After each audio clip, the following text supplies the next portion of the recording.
अरे जिसने हमें बनाया, अगर हम उसका नाम भी न ले सकें, उसके लिए हम समय न निकाल सकें, तो हमारा जीवन धिक्कार है महाराज। मैंने कहा ना कि हमें किसने बनाया? राम ने बनाया। और राम किसके? अपने। किसके हैं राम? कहा करो कि अपने राम, हमारे राम। सनातन में मैंने कल भी बोला था आपको, मैं निरंतर, क्योंकि अपने कथा का उद्देश्य क्या है? अपने कथा का उद्देश्य सनातन महोत्सव। भागवत कथा बाद में है, मैं बार बार बोल रहा हूं। राष्ट्र कथा और भव्य सनातन महोत्सव, सनातन के अंतर्गत यह विषय आता है। पहले तो सनातन, उसके बाद में वेद, उसके बाद में भागवत। वेद के अंतर सारे मंत्र आ गए, देवता आ गए, भगवान आ गए, लेकिन वेद किसके अंतर्गत आया? सनातन के अंतर्गत। एक धर्म एक ध्वजा के अंतर्गत। इसलिए मैं बार बार एक ही बात कह रहा हूं। मुझे बड़ा प्रिय लगता है बार बार एक बात कहना, मुझे मेरा सनातन बड़ा प्रिय लगता है। हमारे गुरुदेव भी यही संकल्प लेकर निकले थे, और जो हमारे गुरुदेव के जितने भी शिष्य हैं, हम सब भी एक संकल्प लेकर निकले हैं कि बात करेंगे तो राष्ट्र चेतना की और केवल सनातन चेतना की, अद्वितीय कोई बात नहीं की जाएगी। पधारे हुए आप अतिथिगण, भक्त हैं इसलिए भगवान की कथा में पधारे, सनातनी हैं इसलिए अपने इस सनातन महोत्सव में, अनुष्ठान में, इस बड़े सनातन के यज्ञ में आहुति देने पधारे। अगर राष्ट्र के लिए समर्पित नहीं होते तो आपके इस किशनपुरा में यह सब सनातनी नहीं आते। सब राष्ट्र के लिए समर्पित है, सनातन के लिए समर्पित है। इसलिए सनातन के बड़े यज्ञ में आहुतियां देने चले आए कि एक आहुति हम भी दे देंगे तो कहीं ना कहीं सनातन के धर्म ध्वजा में हमारा भी योगदान हो जाएगा। और मैं फिर कह रहा हूं कि सनातन को समाप्त करने वाले एक नहीं, दो नहीं, तीन नहीं, लाखों की गिनती में होंगे। समाप्त करने वाले यदि लाखों की गिनती में हैं, तो बचाने वाले भी करोड़ों की गिनती में उपस्थित हैं। ना तो अस्त्र काम करेगा, ना शस्त्र काम करेगा। कुछ सेकंड का मंत्र लगेगा जो राष्ट्र चेतना को जागृत करेगा, और केवल एक मंत्र के साथ में जब राष्ट्र पर, धर्म पर बड़ी विपदा आती है तो संत महात्मा फिर यज्ञ करने बैठ जाते हैं कि धर्म को बचाना है। वो चाहे तो शस्त्र भी ले सकते हैं, इतनी संख्या में है, शस्त्र भी ले सकते हैं, लेकिन नहीं, धर्म को बचाना है, अधर्म की नीति से नहीं बचाना है, धर्म की नीति से बचाना है। इसलिए बड़े बड़े यज्ञ की आहुतियां प्रदान करने लग जाते हैं कि आहुतियां देंगे तो आप जैसे धर्म के रक्षक जागेंगे, और जब आप जैसे धर्म के रक्षक जागेंगे तो हम जैसे धर्म प्रचारक को शस्त्र उठाने की आवश्यकता नहीं पड़ेगी। फिर केवल एक ही मंत्र से काम होगा। बार बार कहते कि हन हन दह दह पच पच, मारे मारे मर्दे मर्दे, काटे काटे हुम फट स्वाहा, इतने में सारा काम हो जाएगा। इस राष्ट्र चेतना को जागृत करने के लिए, और जो छोटे छोटे बाल गोपाल आपके घर में हो रहे हैं, इनको राम बनाइए। क्या बनाइए? राम बनाइए। मार्ग भटक रहे हैं, बचा लीजिए। अगर हाथ से निकल गया तो ना तो धन बचेगा, ना ही समय बचेगा, और ना ही जीवन को बचा पाओगे। इसलिए व्यासपीठ केवल एक निवेदन करता है, जितने भी सनातनी आचार्य, सनातनी भाई होंगे, हैं रोहित भैया, कुछ दिन बीते होंगे,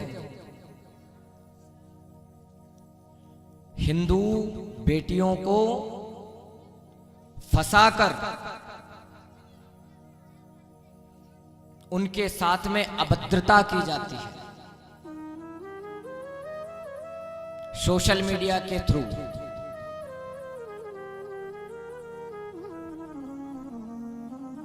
ये बहुत अच्छी चीजें हैं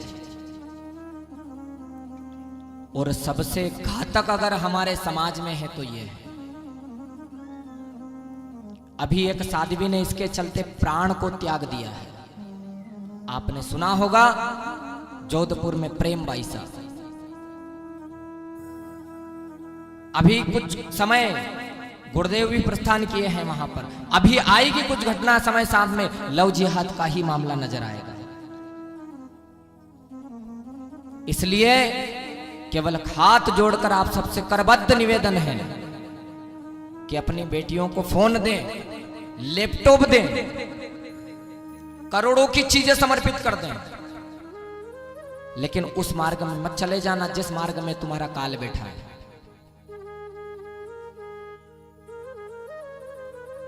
कथा में नहीं आए उससे पूर्व ये जो अंग रक्षक विराजमान है ना, इनके माध्यम से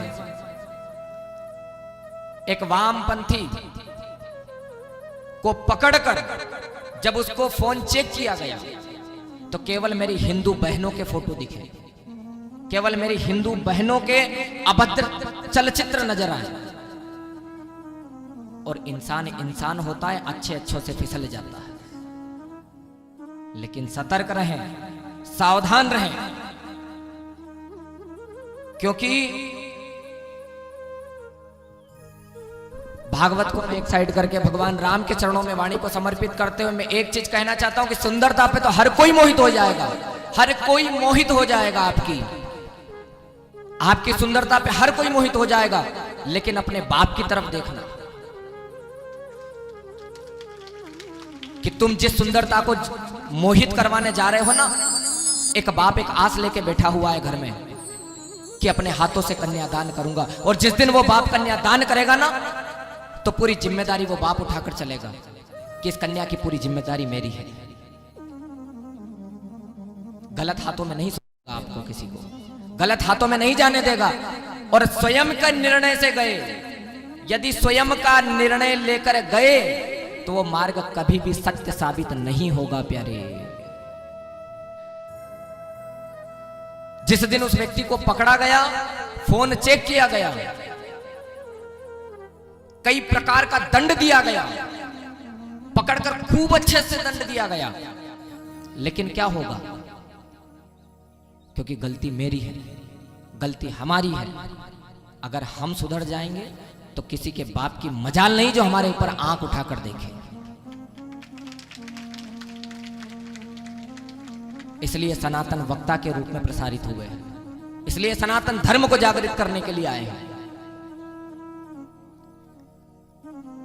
सभी हिंदू बहनों से और आप सबसे भी हाथ जोड़कर निवेदन है आदरणीय कि इस धर्म को बचा लीजिए,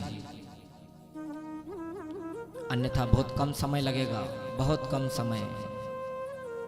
और अगर हम जागृत हो गए तो उधर भी बहुत कम समय लगेगा हर घर भगवा करने में, बहुत कम समय, क्षण मात्र लगेगा केवल। इस कीड़े से बच जाइए। देखिए, भागवत नगर नगर में हो रही है, हर गांव में हो रही है, और हर व्यास एक बात दोहरा रहा है कि सत्यम परम धीमहि, सत्य का मार्ग अपना लो। सत्य के मार्ग में यह नहीं है कि केवल आप सही बोलो, सत्य के मार्ग में हर वो चेतना है, सत्य के मार्ग में हर वो बात छिपी हुई है जो आप अपना लो। मैंने बताया था ना कि भगवान ने हमको भेजा, भगवान हमारे माता पिता हैं और उन्होंने हमको भेजा है कि ये बालक जाएंगे और धर्म का प्रचार करेंगे, मेरा नाम होगा। हमारे बालक बालिका होंगे ना, तो हम क्या सोचेंगे कि ये बालक मेरा है, अगर पढ़ लिख जाएगा तो मेरा नाम कर देगा, इसका भविष्य सुधार लेगा। भगवान ने भी इसलिए भेजा हमको कि हमारे बालक बालिका हैं, अगर धर्म के साथ चलेंगे, सत्यता के साथ चलेंगे, सत्य का निर्वाहन करके चलेंगे तो कहीं ना कहीं भविष्य उज्जवल होगा। और जब भविष्य उज्जवल हो जाएगा तो धर्म की रक्षा अपने आप हो जाएगी। मेरे गोविंद को अवतार नहीं लेना पड़ेगा। हम क्यों प्रतीक्षा करें उस राम की, हम क्यों प्रतीक्षा करें उस कृष्ण की यदा यदा हि धर्मस्य ग्लानिर्भवति भारत अभ्युत्थानमधर्मस्य तदात्मानं सृजाम्यहम्। हम क्यों इंतजार करें उस राम का कि वो राम आएगा और धर्म बचाएगा? हम क्यों राम ना बन जाएं? हम स्वयं राम हैं, क्योंकि राम के भेजे हुए हैं इसलिए राम है। हम राम के भेजे हैं ना। मैं आपसे पूछता हूं, प्रतिष्ठित विराजमान, हम राम के भेजे हुए हैं, तो हम ही राम बनकर हमारे धर्म की रक्षा करने लग जाए। बोले सत्य सनातन वैदिक धर्म की जय हो।